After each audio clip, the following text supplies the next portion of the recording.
The Royal Crest Hotel was built to make ordinary people feel small. Its front doors were 20 feet tall. Its marble columns rose like monuments. Its gold-lettered sign reflected sunlight so brightly that tourists often stopped just to take pictures outside the entrance.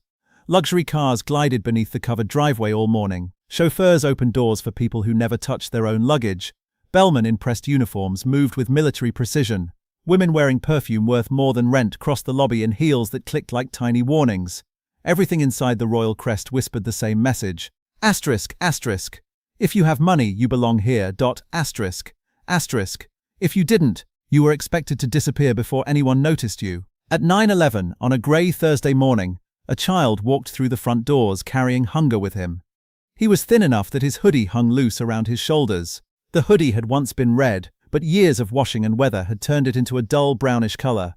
One sleeve was ripped near the wrist, his jeans were faded and patched at both knees, his sneakers were cracked at the sides, held together with strips of silver duct tape. His name was Malik Carter. He was 11 years old, and he had not eaten since yesterday afternoon. The warm air inside the hotel hit him first, then the smell, fresh flowers, coffee, polished wood, expensive soap, baked bread from the breakfast lounge. For a moment Malik's stomach cramped so sharply he had to stop walking. He swallowed hard and forced himself forward. He was not here for food, he was here for water. Outside on the sidewalk, 2 blocks of walking had nearly broken his mother. She had coughed blood again that morning. Her breathing had sounded wet. She could barely stand, but she had refused to go to a shelter, refused to call an ambulance, refused to beg. Then she had pointed weakly across the street at the Royal Crest Hotel and whispered, "Go inside, ask for water." Malik hated leaving her alone, but he hated the sound of her coughing more. So now he crossed the shining lobby floor toward the front desk, while strangers stared as if poverty had personally insulted them. The receptionist's smile appeared automatically, then faded when she saw him clearly. She was blonde, elegant, and wore the kind of makeup that looked expensive because it never looked like makeup. "Yes?" she asked. Malik cleared his throat. "Ma'am, can I please have a glass of water?" She blinked. "A what? Water?" He pointed weakly toward the restaurant. "Just from the sink is okay." Her eyes moved quickly to his clothes, then over his shoulder toward the entrance, then left toward security. "We're not a public facility," she said. "I just need 1 cup. You need to leave. My mum is sick outside." "That's unfortunate." Malik stared at her. Adults usually tried to sound kinder than that before saying no. Before he could speak again, a large shadow stepped beside him. Security. The man's name tag read asterisk, asterisk, Mason, asterisk, asterisk. He was tall, broad, shaved head, jaw clenched like anger lived there permanently. "Problem?" Mason asked. The receptionist lowered her voice. "He's asking for handouts." Malik's cheeks burned. "I'm asking for water." Mason looked him up and down. "Out, please, now. My mother can't breathe right." "Then call a doctor. We don't have money." Mason shrugged. "Then that sounds like your problem." Malik took 1 step back. The lobby suddenly felt colder than the street. "Please," he said again. "Quieter now. I'll leave after." Mason grabbed his upper arm. Pain shot through Malik's shoulder.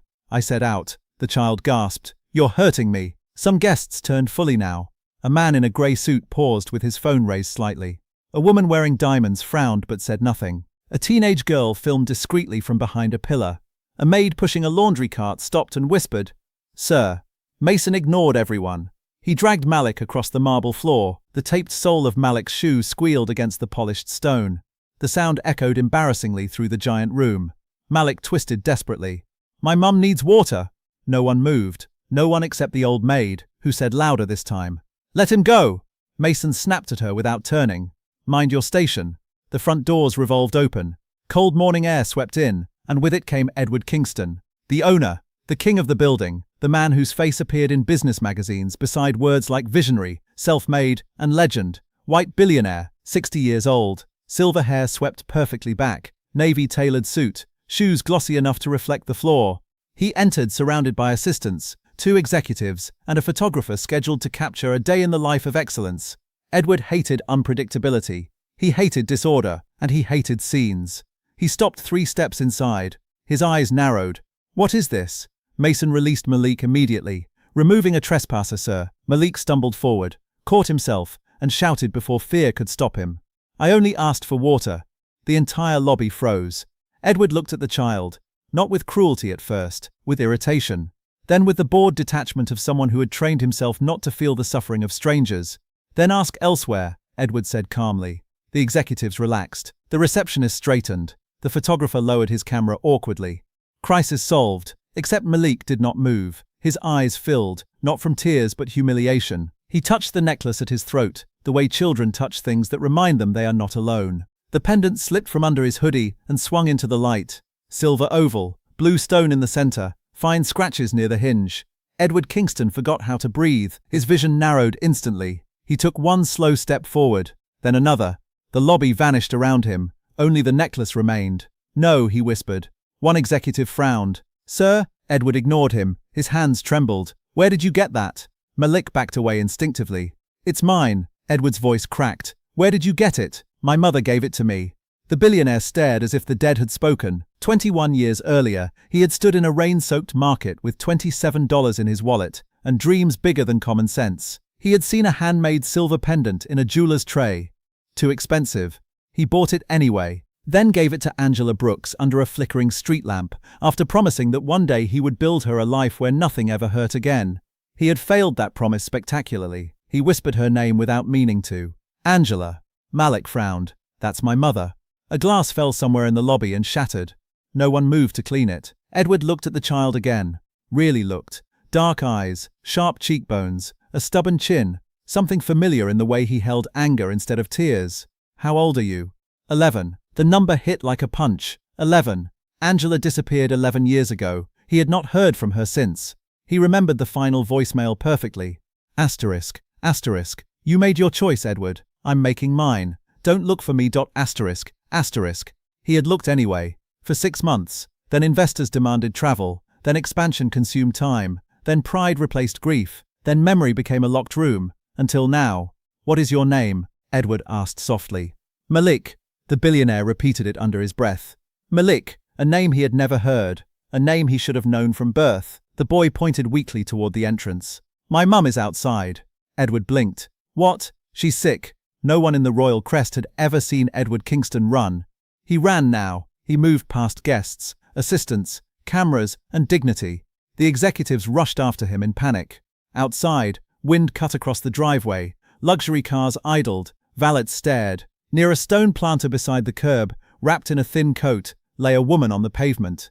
She was curled slightly on one side. One hand clutched a blood-stained cloth. Her breathing was shallow and wet. Her hair, once thick and dark, was thinner now. Her face older, tired, but unmistakable. Angela Brooks. Edward dropped to his knees so hard his trousers tore. Angela. Her eyes opened slowly. For a second they were confused, then they found his face. Recognition arrived with pain and amusement together. Took you, she whispered, coughing, long enough. Then her body went limp. Call an ambulance, Edward roared. People jumped. Phones appeared instantly. A valet dialed emergency services. Malik dropped beside his mother. Mum, Mum! Edward reached toward her, then stopped, afraid to touch what he had already once destroyed. Malik glared at him through panic. Help her! The sentence sliced deeper than intended. Edward tore off his suit jacket and placed it beneath Angela's head. It's okay, he said, though nothing was okay. It's okay. Malik's voice shook. She kept saying not to come here. Edward looked at him sharply. What? She said you wouldn't help. The billionaire felt every watching eye around them. But for the first time in decades, shame mattered more than image. Sirens wailed in the distance. Angela coughed violently, red staining her lips. Malik cried openly now. Edward placed one hand on the boy's shoulder. Malik almost shrugged it off. Almost. Then left it there because terror makes strange truces. The ambulance arrived in under 4 minutes. Paramedics rushed out. How long has she been like this? Coughing for months, Malik said. Edward turned to him. Months. The boy nodded. She hides it. The paramedics lifted Angela onto a stretcher. She needs oxygen now. One medic looked at Edward and recognized him. Sir, family only in the ambulance. Edward pointed instantly. He's family. Then after a beat, and so am I. The medic did not question the tone. Malik climbed inside beside his mother. Edward followed. As the doors closed, the photographer from the lobby captured one frame through the glass. A billionaire in a wrinkled shirt. A poor child gripping his hand. A dying woman between them. The image would be everywhere by noon. Inside the ambulance, machines beeped. Angela's eyelids fluttered. She saw Edward. Weak irritation crossed her face. You still overdress. Malik laughed through tears before he could stop himself. Edward almost did too. Then Angela coughed again. The medic adjusted oxygen. What hospital? he asked. Mercy General, Edward said instantly. No, St. Catherine Private. The medic shook his head. She needs nearest care. Edward leaned forward. I'll buy St. Catherine if I need to. You can buy patients too, the medic snapped. Edward sat back. For the second time that day, money had been told to wait. Malik looked between them. Are you rich? Edward answered absently. Yes, then why didn't you help us before? No boardroom had ever asked a harder question. Edward had no answer ready. Only the truth. Because I didn't know where to look. Angela opened one eye. That's not the whole truth. Edward met her gaze. No, it wasn't.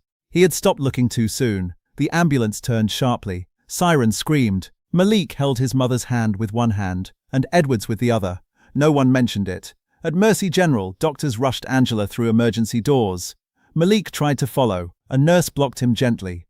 You need to wait here, sweetheart. That's my mum. I know. Edward stepped beside him. She's not alone.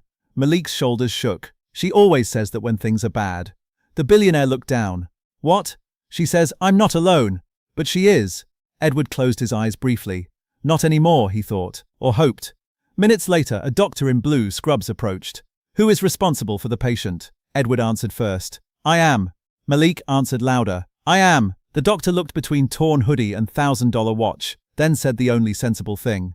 Then both of you come with me. As they followed him down the hallway, Angela's old necklace still hanging at Malik's chest, Edward Kingston understood something terrifying. This was not a chance encounter. This was judgment, and it had arrived wearing his son's face. Mercy General Hospital was 6 blocks from the Royal Crest and 1,000 worlds away from it. No chandeliers, no marble imported from Italy, no perfume drifting through climate-controlled air. The automatic doors at Mercy opened to fluorescent lights, scuffed tile floors, tired nurses, crying children, vending machines that swallowed coins, and the smell of bleach mixed with exhaustion. People did not come here to be admired. They came because something had gone wrong.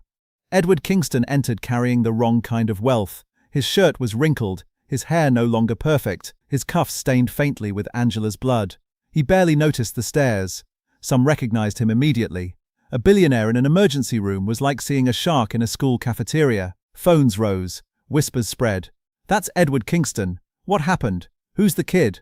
Malik stayed close beside him, clutching the silver necklace and trying not to cry. A nurse with tired eyes approached the front desk. Name of patient? Angela Brooks, Edward said instantly. Date of birth? He froze. Malik answered. April 16th, the nurse typed. Insurance? Silence. Malik looked confused. Edward said, whatever she needs, bill me.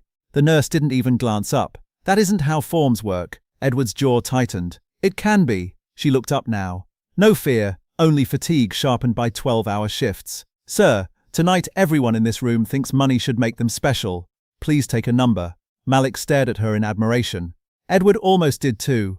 They were handed a clipboard, paperwork, pages of questions, emergency contact, current medications, medical history, known allergies. Edward knew none of it. Malik knew almost all of it. He took the clipboard, tongue between his teeth as he printed carefully. Edward watched the child write, asterisk, asterisk, emergency contact, Malik Carter, asterisk, asterisk. The words struck him harder than they should have. 11 years old, emergency contact. A child had become the adult because life had failed him. What medicine does she take? Edward asked quietly. Malik kept writing. None now. Why not? Couldn't pay. Edward felt shame enter him like cold water. He owned 3 homes he barely visited, a yacht the size of a clinic, wine older than the boy beside him, and somewhere in his city, Angela had gone without medicine because of money. A doctor approached 15 minutes later. Lena Torres, 40s, fast eyes, no patience for nonsense. You're with Miss Brooks? Yes, Edward said. Yes, Malik said louder. Dr. Torres nodded. She has severe pneumonia complicated by untreated bleeding in the lungs. Oxygen levels dangerously low. She also shows signs of chronic malnutrition and exhaustion. Edward heard each word as accusation. What does she need? Immediate scans, blood work, respiratory support, possibly ICU. Do it. We are. Whatever the best treatment is, authorize it. The doctor folded her arms. You related? Edward answered carefully. We have history. Malik answered bluntly. He might be my dad. The hallway went silent around them. Even the nurse at the desk looked up. Dr. Torres blinked once, then continued as if hearing stranger things daily. Wonderful. Figure that out later. Right now she needs stability. She turned to Malik. You did good bringing her in. The boy's eyes filled. I should have come sooner. No, she said firmly. Adults should have helped sooner. Her eyes shifted briefly to Edward. He understood. Angela was moved to a treatment room behind curtains while they waited. Milik sat in a plastic chair, swinging one foot anxiously. Edward stood because sitting felt undeserved. Finally Milik asked, "Did you know my mum before she got sick?" "Yes." "Were you mean back then too?" Edward looked at him. "I was. Ambitious. That means yes." Despite everything, Edward let out a short laugh. The boy noticed immediately. "There, that noise. You should do that more. No one usually instructs me." "That's because rich people hire scared people." Edward studied him. Sharp, funny, too observant. Angela's son, possibly his, definitely hers. "Did she ever talk about me?" Edward asked. Malik shrugged. "Only when mad." That felt accurate. "What did she say?" "She'd say, 'Some men can buy buildings but not courage.'" Edward closed his eyes briefly. "Yes, that also sounded like Angela." "What else?" "She said never wait for people who choose money first." That one landed harder. Malik looked down. "She said your name only when she thought I was asleep." Edward's throat tightened. "What did she say then?" The boy thought. "Mostly nothing. Just your name." Claire Benson arrived 22 minutes later. Edward's chief executive assistant had managed disasters across 3 continents. She entered the ER like someone prepared to fire gravity itself. Dark suit, tablet in hand, perfect posture. She stopped when she saw Edward beside a child in taped shoes, then looked at the blood on his cuff, then at the hospital room. "Sir," she said carefully, "the internet is on fire." "Good. That is not our usual media strategy." "Then adapt." She glanced at Malik. "And this?" Edward answered simply. "This may be my son." Claire rarely lost composure. Today she almost did. "Understood." She recovered in seconds. "I've arranged private specialists." Dr. Torres, who had reappeared silently, said from behind them. "No." Claire turned. "Excuse me. This is my patient. She is unstable. She is not being moved because wealthy people dislike fluorescent lighting." Malik smiled. Edward rubbed his temple. "Doctor, help us help her." "I am helping her," Dr. Torres said. "You help by staying out of my hallway," Claire whispered. "I like her," Edward muttered. "Everyone does today except me." Hours passed. Tests, machines, forms, waiting. The rich often forgot waiting existed because money usually removed it. Mercy General reintroduced Edward to it brutally. He sat beside Malik at last. The boy had been staring at a vending machine for 10 minutes. "Hungry?" Edward asked. Malik shrugged. Edward stood, walked over, and bought nearly everything in the machine. Chips, crackers, granola bars, juice, cookies. He returned carrying too much. Malik stared. "You rob it?" "No." "Then why so much?" "I wasn't sure what you liked." The boy considered this, then took crackers first. "Good choice," Edward said. "How do you know?" "Because if you choose cookies first, adults judge you." Malik laughed so suddenly he choked on a cracker. Edward handed him juice. The sound of the child laughing in an emergency room nearly broke him. "When did you last eat?" Edward asked quietly. "Yesterday lunch. And before that?" "School breakfast." Edward looked away. "Does this happen often?" "Sometimes." "Why didn't your mother ask for help?" Malik shrugged. "She says help always has strings." Edward understood who those strings had once belonged to. Now midnight, Dr. Torres returned. "She's awake for a few minutes." "One visitor." Malik stood instantly. Edward stepped back. "Go," the boy hesitated. "You can come too." Dr. Torres shook her head. "One." Malik looked between them, then grabbed Edward's hand unexpectedly. "Come with me to the curtain." They walked together. At the room entrance, Malik released him and went inside alone. Edward remained outside, hearing only fragments. "Mum, I'm okay. He's here. Don't worry." Then Angela's weak laugh, then coughing, then silence. When Malik emerged, tears streaked his face. "She wants you." Edward froze. "What?" She said, "Stop hiding in hallways. Even now. Even dying, maybe." Still Angela. He entered. Angela lay propped against pillows, oxygen tubing beneath her nose, skin pale against white sheets. Time had changed her. Pain had changed her.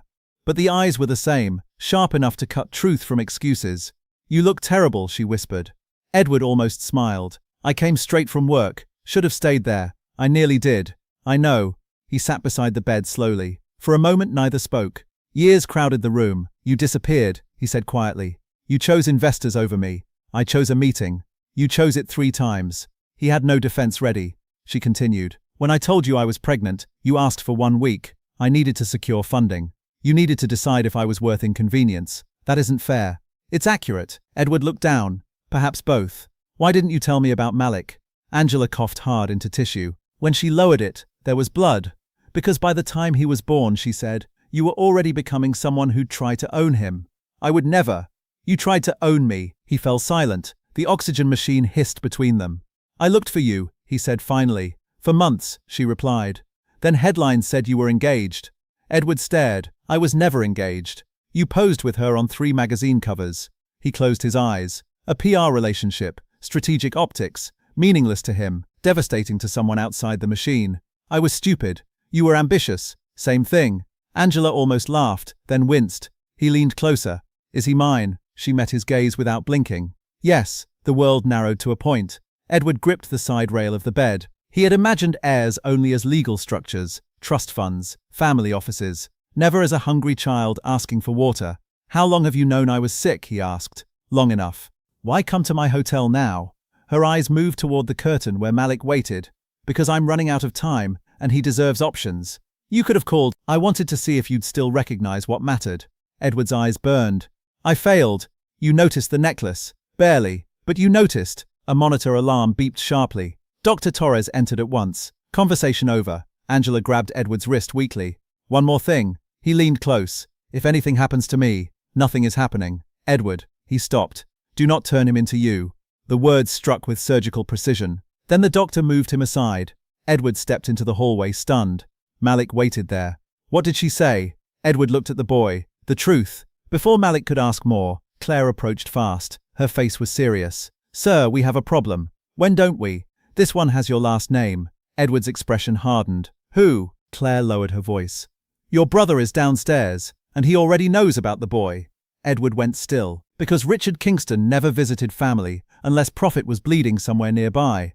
And tonight, it was. Mercy General Hospital never truly slept. It only changed sounds. During the day, the hallways were filled with rolling carts, clipped conversations, ringing phones, crying babies, and rushed footsteps.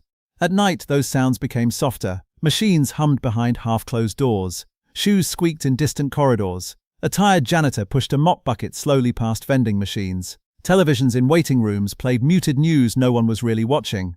And somewhere on the 4th floor, Edward Kingston felt fear in a way no market crash had ever taught him. He stood near the emergency waiting area windows, looking down at the rain-soaked city below.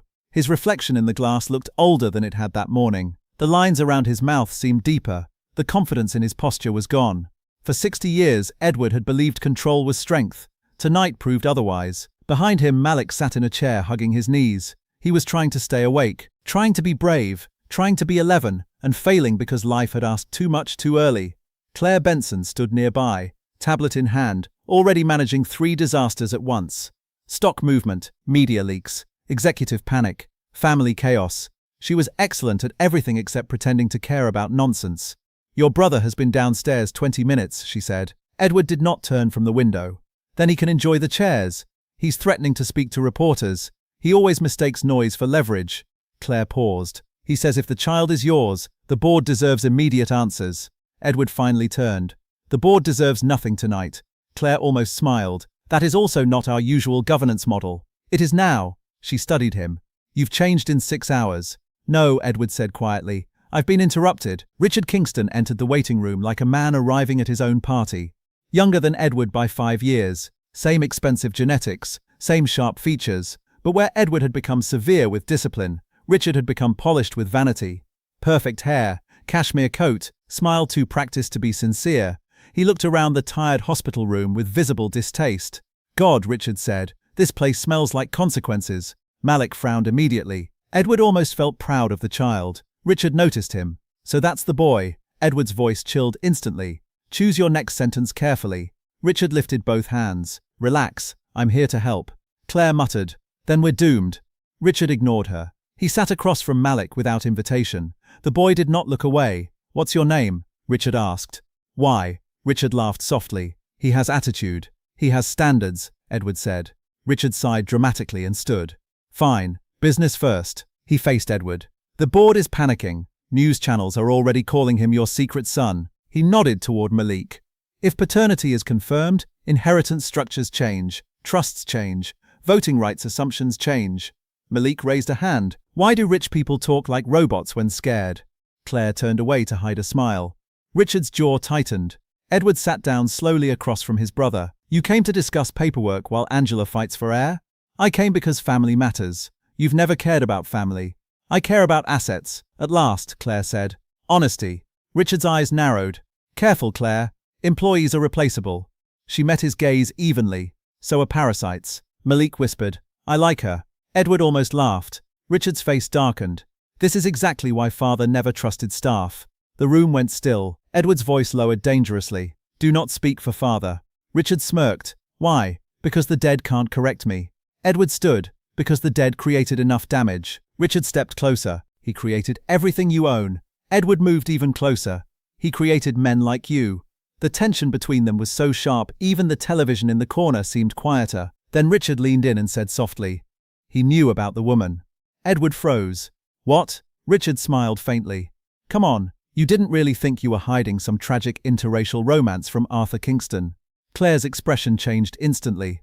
Edward's voice became almost gentle. What did you just say? Richard realized too late that he had stepped on truth, but vanity pushed him onward. Father knew she was pregnant. He handled it. The waiting room vanished around Edward. Only those words remained. He handled it. How? Richard shrugged. Same way he handled all threats. Edward grabbed his brother by the coat and slammed him against the vending machine so hard chips rattled inside. Patients gasped. A nurse shouted, Sir! Richard coughed. Have you lost your mind? No, Edward said. I'm finding it. His grip tightened. What did he do? Richard swallowed. He offered money. And she refused. And Richard looked away. Edward slammed him harder. And he had people watch her. The words exploded out. She moved too often. It got expensive. He eventually gave up. Edward released him slowly. Richard straightened his coat with shaking hands. I shouldn't have said anything. No, Edward said coldly. You should have said it 11 years ago. Malik had gone very still. Children recognized danger quickly, especially children raised around instability. He looked at Edward carefully. Your dad was trying to hurt my mum. Edward turned to him. I don't know everything yet, but maybe. Edward could not lie. Yes. Malik's small face hardened with a maturity no child should possess. Then your family sucks. Claire snorted. Richard snapped. Watch your mouth. Malik stood. No, you watch yours. The room went silent. Richard stared at the child in disbelief. No one spoke to Richard Kingston that way. Malik stepped closer. My mum coughed blood all day and still told me to say thank you to people. He pointed at Richard. You wear shiny shoes and act like trash. Claire covered her mouth. Edward turned away because laughter at that moment would have become dangerous. Richard flushed crimson. This feral little Edward stepped between them instantly. Finish that sentence, he said quietly, and you will leave this hospital through a wall.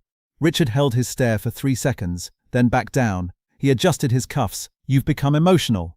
No, Edward said. Protective. Richard scoffed. Over a child you met this morning. Edward looked at Malik. The taped shoes, the tired eyes, the necklace, the hunger hidden behind politeness. Then back at Richard.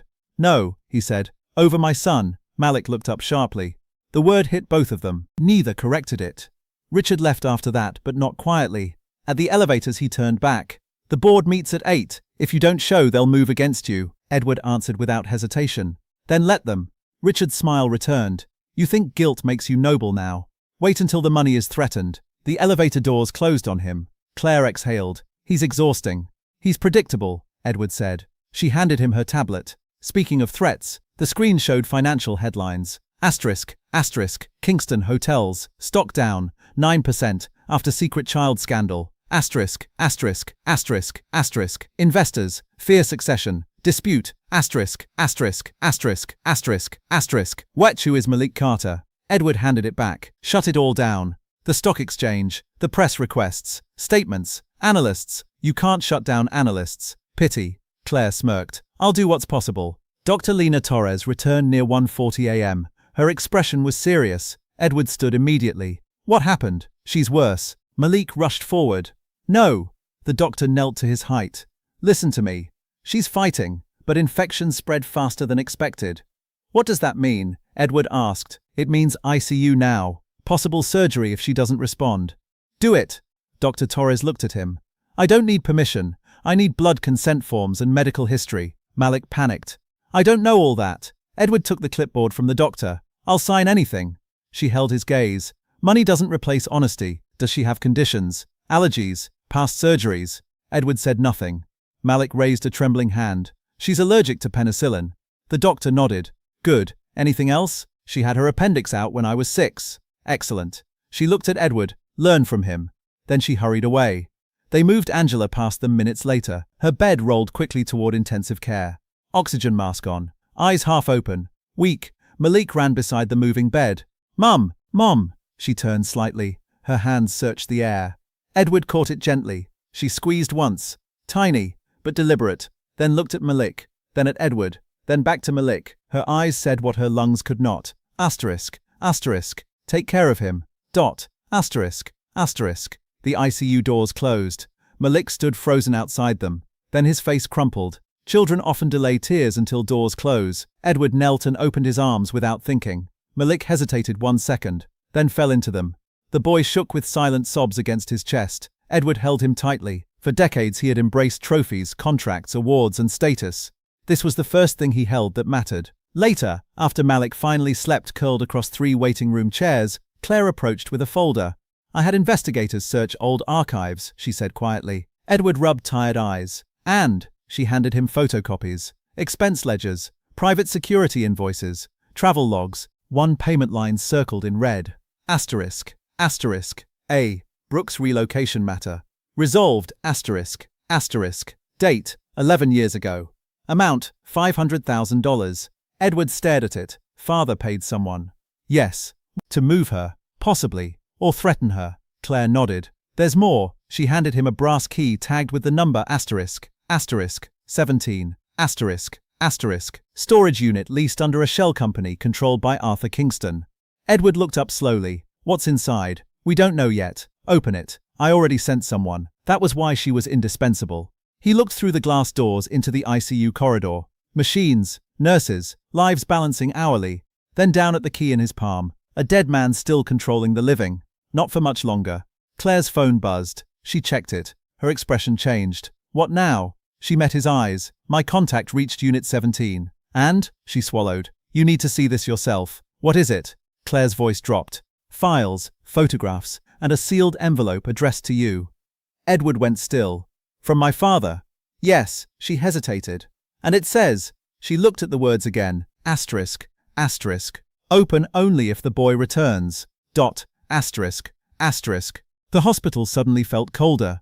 Somewhere behind ICU glass, Angela fought to survive. Beside him, Malik slept trusting a man he barely knew. And waiting in a storage unit across the city was the truth that might destroy everything left of Edward Kingston's name. The storage facility stood on the industrial edge of Brookhaven, where polished city brochures never sent cameras. No trees lined the streets. No cafes served imported coffee. No towers reflected ambition into the clouds. Only chain-link fences, sodium lights, rusting gates, loading docks, and warehouses that looked like they stored secrets because they often did. Rain still fell in thin, cold sheets when Edward Kingston's black sedan rolled through the security entrance at 2:27 a.m. Claire sat beside him with her tablet closed for once. Neither spoke during the drive. Some silences weren't empty. Some were sharpening. 2 private security officers waited outside Unit 17 when they arrived. The steel door had already been cut open. A flashlight beam spilled across concrete. One officer approached. Mr. Kingston. Edward nodded. What's inside? The man hesitated. Sir, it's personal. Edward hated that answer. He stepped past him and entered. The storage unit was larger than expected. Climate-controlled, dry, organized with military precision. Shelves lined both walls. File boxes stacked by year. Locked cabinets. Plastic bins. A folding desk with an old lamp. And on the back wall, photographs. Hundreds of them. Edward stopped walking. Angela Brooks at a grocery store. Angela waiting at a bus stop. Angela carrying groceries up apartment stairs. Angela pushing a stroller. Angela holding toddler Malik outside a clinic. Angela walking him to school. Angela crying alone in a laundromat parking lot. Years of images. Years of watching. His chest tightened so violently he had to grip a shelf.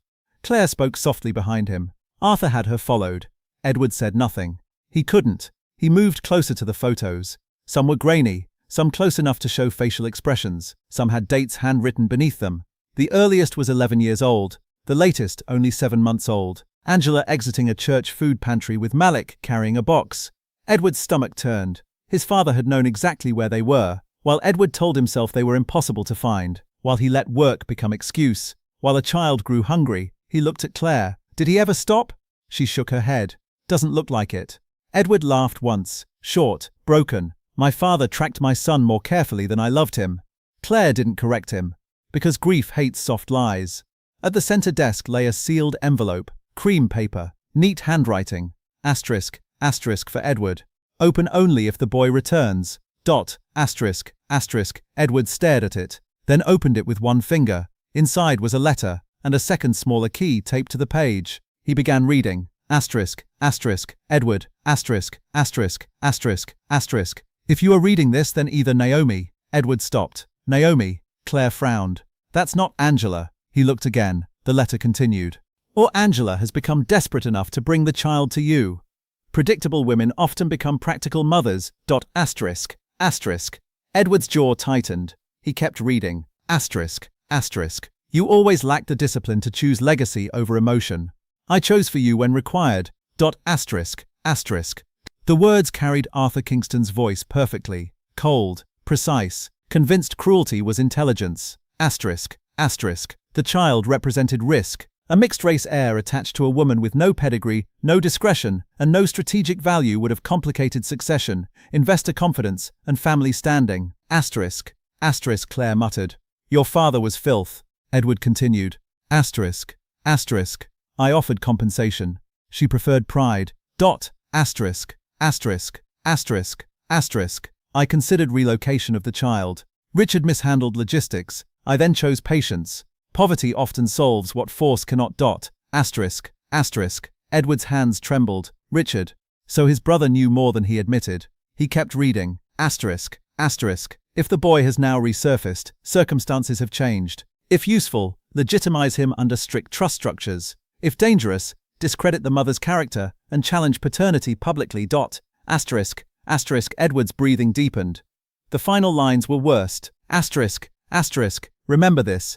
Blood is valuable only when obedient. Dot, asterisk, asterisk, asterisk, asterisk. Your father. Dot, asterisk, asterisk. Edward folded the letter once, twice, then tore it into strips, then smaller pieces, then dropped them into a trash can. He stood motionless for several seconds, then swept the entire can off the desk. Metal crashed across concrete. Security outside flinched. Claire remained still. Feel better? She asked. No. Good. Rage should be useful. He looked at the smaller key still in his palm. What does this open? One guard stepped forward. There's a safe in the back cabinet, sir. Edward walked to the cabinet and inserted the key. The door clicked open. Inside sat a black fireproof lockbox. He opened it. More files. A passport under a false name. Cash bundles. USB drives. And one legal folder labeled asterisk, asterisk, Kingston family contingencies. Asterisk, asterisk. Claire took the folder first. Read 3 pages. Then looked up with disgust. Arthur created backup plans to remove you as chairman if you married outside his preferences. Edward gave a humorless smile. Efficient. There's more. She flipped again. He also funded shell accounts in Richard's name for special operations. Edward's eyes narrowed. What kind? Claire handed him a page. Line items. Private investigators. Travel. Cash withdrawals. Security contractors. One payment 9 years ago. Asterisk, asterisk. Youth transport services. Asterisk, asterisk. He read it twice, then a third time. The room felt suddenly airless. My father planned to take Malik. Claire nodded slowly. That's what it looks like. Edward gripped the cabinet door so hard the hinge bent. All those years he believed absence was neglect. Now he understood it had also been defense. Angela hadn't hidden Malik from a father. She had hidden him from wolves. Back at Mercy General, the ICU waiting room lights were dimmed for night. Malik slept curled in 2 chairs with Edward's expensive coat covering him like a blanket, too heavy for childhood. Edward stood watching him for a long moment. The boy's taped shoes were still on, even sleeping. One hand clutched the necklace. Claire stood beside him. You should rest. I've rested for 11 years. She accepted the answer. What about the board meeting? What time? 8. I'll be there. She raised an eyebrow. That sounds dangerous. I'm counting on it. At 5:40 a.m., Dr. Lena Torres emerged from ICU, mask hanging around her neck, eyes tired. Edward stood instantly. Malik woke with a start. Mum, the doctor knelt to him. She's stable for now. The boy burst into relieved tears. Edward closed his eyes briefly. Dr. Torres continued. Infection is severe. She needs surgery within 24 hours or we lose ground. Do it, Edward said. We need consent. Malik looked panicked. I'm only 11. Edward looked at the doctor. What do you need from me? She studied him carefully. Legally, nothing yet. Then she looked at Malik. Practically, everything. Angela was allowed one short visitor before transfer. She chose Malik first. He went in crying and came out trying not to. "She wants you," he told Edward. Edward entered slowly. Angela looked weaker than hours earlier, but her eyes remained sharp enough to wound. "You found it," she whispered. "The storage unit," she nodded faintly. "How did you know?" "Arthur liked trophies." Edward sat beside her. "He tracked you for years." "I know. You knew. Sometimes I'd see the same car twice in a week. Why didn't you tell me?" She gave him a tired look. "When exactly should I have called? During your yacht phase?" He almost smiled despite pain. "He tried to take Malik." "I know." Edward stared. "You knew that too." "The man who came to my apartment asked strange questions about schools, passports, travel." Edward's chest tightened. "And you still came to my hotel." Angela looked toward the glass where Malik waited. "I came because I'm running out of choices." Then back to Edward. "And because boys need fathers, even disappointing ones." He lowered his eyes. "I don't know how. No one does. I failed before I started." "Then stop making the past your personality." "Even sick, she still hit cleanly." He leaned forward. "If something happens to you, something already happened to me." "Angela." She softened slightly. "If something happens," she said, "don't rescue him with money." "Then how?" "Show up." The two words struck harder than any accusation. Show up. No empire required. No strategy. No billion-dollar leverage. Just presence. A skill he had never trained. At 7:55 a.m., Edward entered the Kingston Global boardroom on the 42nd floor, floor-to-ceiling glass. Long walnut table. Executives who believed morality was negotiable if quarterly growth was strong enough. 12 directors already waited. Richard sat among them. Fresh suit, smug expression, bruise fading under makeup. He smiled. "Brother. Rough night." Edward ignored him and took the head seat. A director began immediately. "We need clarity regarding the child." Another added, "Markets are reacting badly." A third said, "Paternity uncertainty must be managed before open." Richard leaned back. "I recommend temporary leave for Edward pending investigation." Murmurs. Votes shifting. Edward opened the folder from Unit 17 and slid copies across the table. No speech. Just paper. Arthur's surveillance records. Offshore transfers. Youth transport invoices. Bribery memos. Private investigator contracts. Faces changed one by one.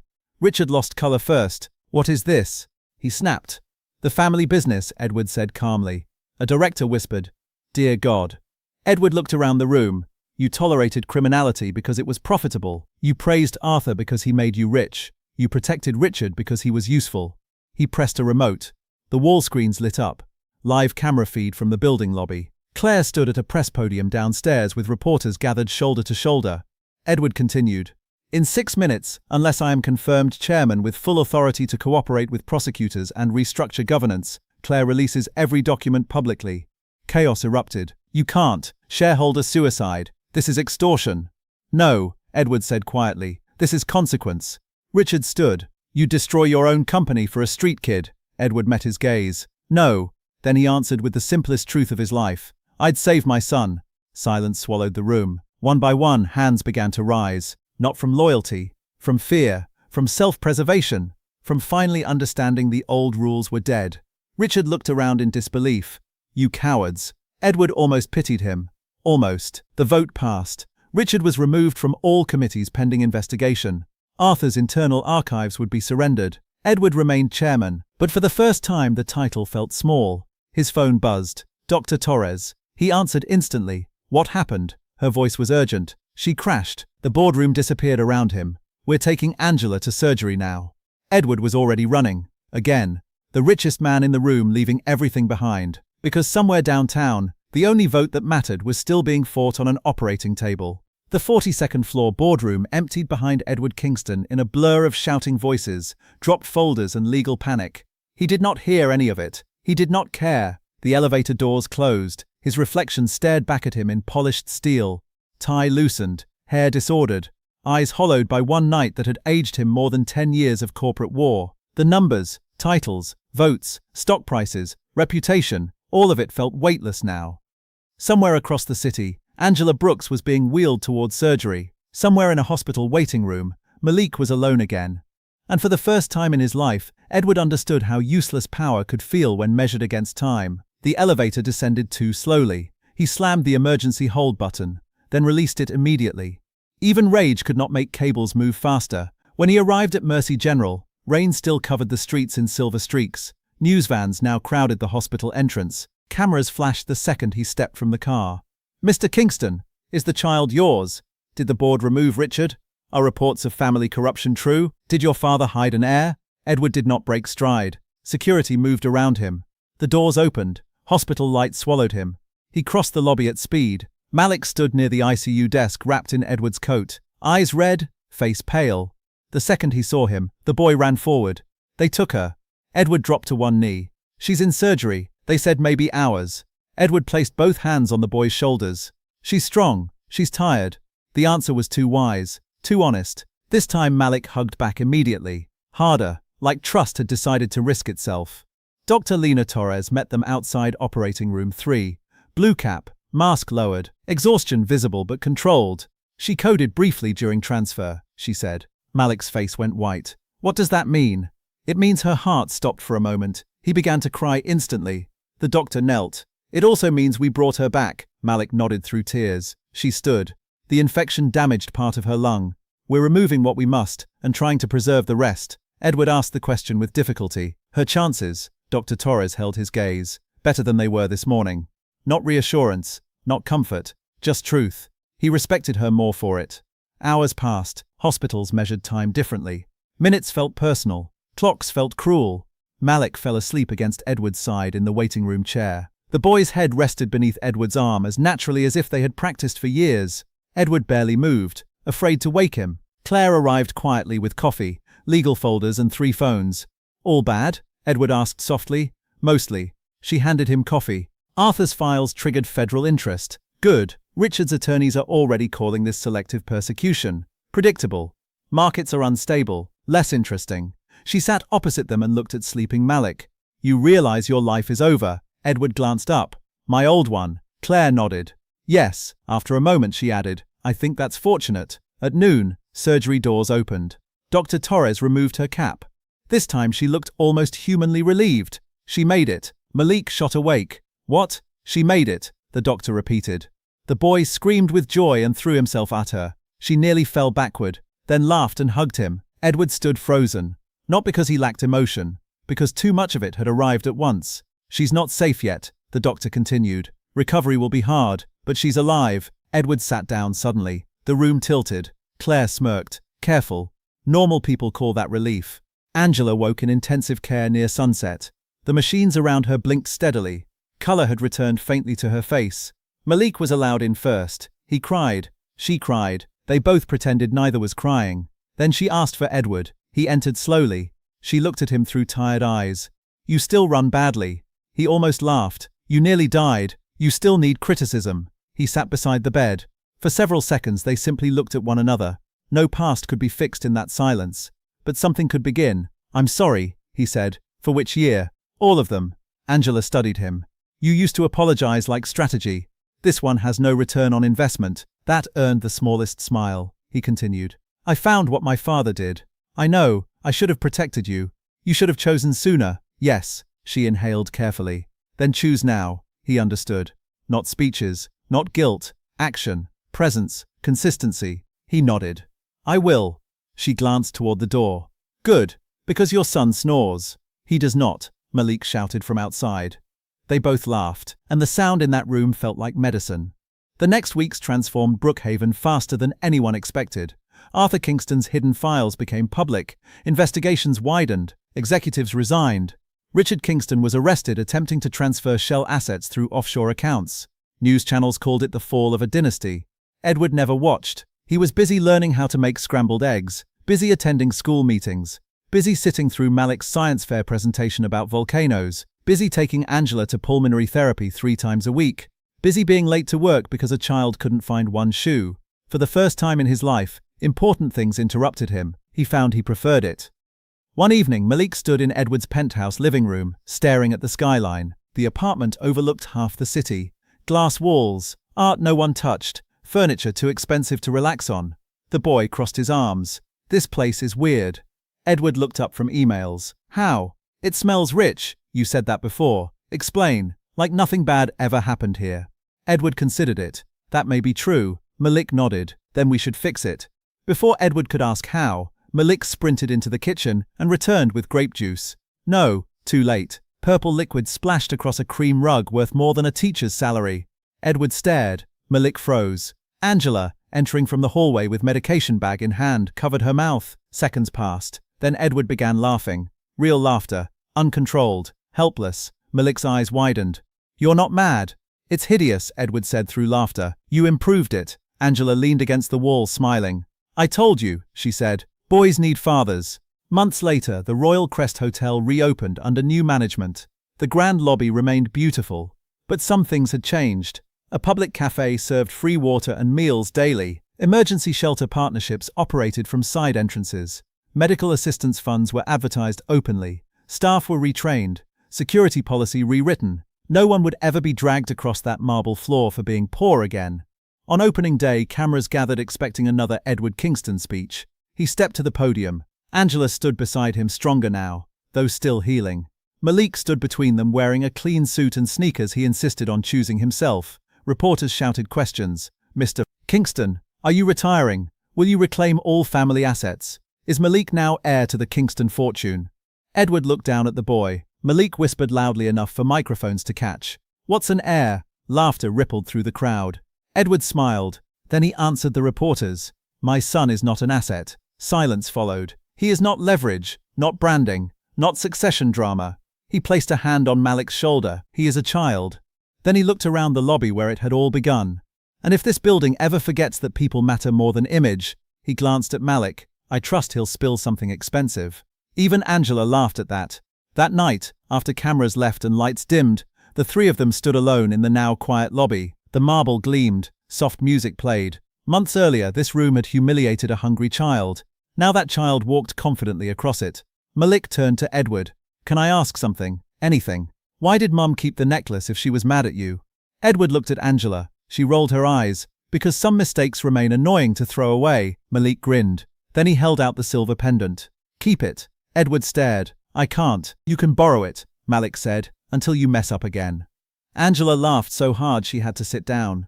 Edward took the necklace carefully, then bent and hugged his son. Malik hugged him back. No hesitation now, no uncertainty. Just family in the shape it had finally earned. Late that evening, Edward stood alone for a moment near the entrance doors. He watched city lights outside. Reflections moved across the glass. For years he had measured wealth in towers, shares, acquisitions, numbers no human heart could feel. Now he knew better. Wealth was hearing laughter in a room once filled with shame. Wealth was a woman surviving long enough to heal. Wealth was a boy trusting you after every reason not to. Behind him, Malik shouted, "Come on, old man." Angela added, "He means you." Edward smiled, then turned away from the doors and walked back toward them. For the first time in his life, the richest man in Brookhaven knew what being rich actually meant.